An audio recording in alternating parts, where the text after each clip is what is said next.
आप देख रहे हैं दैनिक दिल्ली न्यूज। नमस्कार, आपके साथ मैं हूं अंशु। आप देख रहे हैं दैनिक दिल्ली न्यूज। चलिए खबरों का रुख करते हैं। प्रधानमंत्री जी, जब से ऑक्सीजन का संकट शुरू हुआ है मेरे फ़ोन बजते रहते हैं। कभी कोई अस्पताल कहता है कि 3 घंटे की ऑक्सीजन बची है, कभी कोई अस्पताल कहता है कि 2 घंटे की ऑक्सीजन बची है। हम कारण जानने की कोशिश करते हैं तो पता चलता है कि पीछे किसी राज्य ने दिल्ली के लिए ऑक्सीजन लाने वाले ट्रक को रोक रखा है। अगर दिल्ली में ऑक्सीजन की फैक्ट्री नहीं है तो क्या दिल्ली के 2 करोड़ लोगों को ऑक्सीजन नहीं मिलेगी? जिस राज्य में ऑक्सीजन की फैक्ट्री है, क्या वो दिल्ली की ऑक्सीजन रोक सकते हैं? ऐसे में हम क्या करें? पर सर, मैं आज ये जानना चाहता हूँ कि अगर आज या कल या किसी भी टाइम हमारे दिल्ली के किसी अस्पताल में अगर 1 घंटे की, आधे घंटे की, 2 घंटे की ऑक्सीजन बच जाए और लोगों की मरने की नौबत आ जाए तो मैं फ़ोन उठा के केंद्र सरकार में किससे बात करूं? सर, मैं ये जानना चाहता हूं कि अगर कोई राज्य दिल्ली के कोटे की ऑक्सीजन का ट्रक रोक ले तो मैं फ़ोन उठा के किससे बात करूं?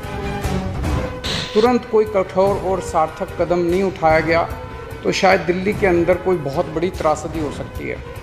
मैं आपसे मार्गदर्शन चाहता हूं सर, कुछ ही राज्य हैं जहां से मैक्सिमम दिल्ली की ऑक्सीजन आती है और जहां सबसे ज़्यादा हमारे ऑक्सीजन के ट्रक रोके जा रहे हैं। मेरी आपसे विनती है, अगर आप उन राज्यों के मुख्यमंत्री को एक बार बोल दें, फ़ोन कर दें कि हमारे ऑक्सीजन के ट्रक ना रोकें तो दिल्ली के लोगों को ऑक्सीजन मिल जाएगी।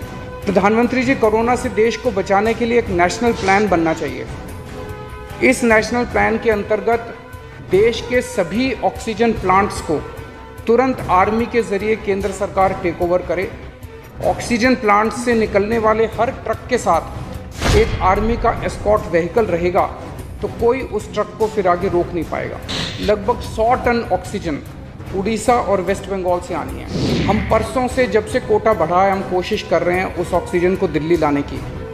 मेरा आपसे निवेदन है कि यहाँ से ऑक्सीजन अगर हो सके तो हमें हवाई जहाज़ से उपलब्ध करवाई जाए, और नहीं तो जैसा अभी बताया गया, आपका आइडिया है ऑक्सीजन एक्सप्रेस शुरू करने का, वो ऑक्सीजन एक्सप्रेस शुरू करके वेस्ट बंगाल और उड़ीसा से हमें ऑक्सीजन दिलवाई जाए। आइडिया नहीं, ऑलरेडी चल रहा है सर। दिल्ली तक नहीं पहुंच पा रही, हमारी दिल्ली तक नहीं आ रहा। उसमें अगर हमें दिल्ली के लिए भी कॉरिडोर मिल जाए तो आपकी बड़ी मेहरबानी होगी। प्रधानमंत्री जी, हमारे देश के वैज्ञानिकों ने इतने कम समय में जो वैक्सीन बनाई है, इसके लिए हमारे वैज्ञानिक साधुवाद के पात्र हैं। आपने इसमें जो प्रयास किए, आपका बहुत बहुत शुक्रिया। अभी सर, केंद्र सरकार ने आदेश जारी किए हैं कि 1 मई से राज्य सरकारें सीधे कोरोना वैक्सीन खरीद सकती हैं। इसके बाद एक वैक्सीन की कंपनी ने अपने रेट जारी किए हैं कि वो केंद्र सरकार को 150 रुपये में और राज्य सरकारों को 400 रुपये में देंगे।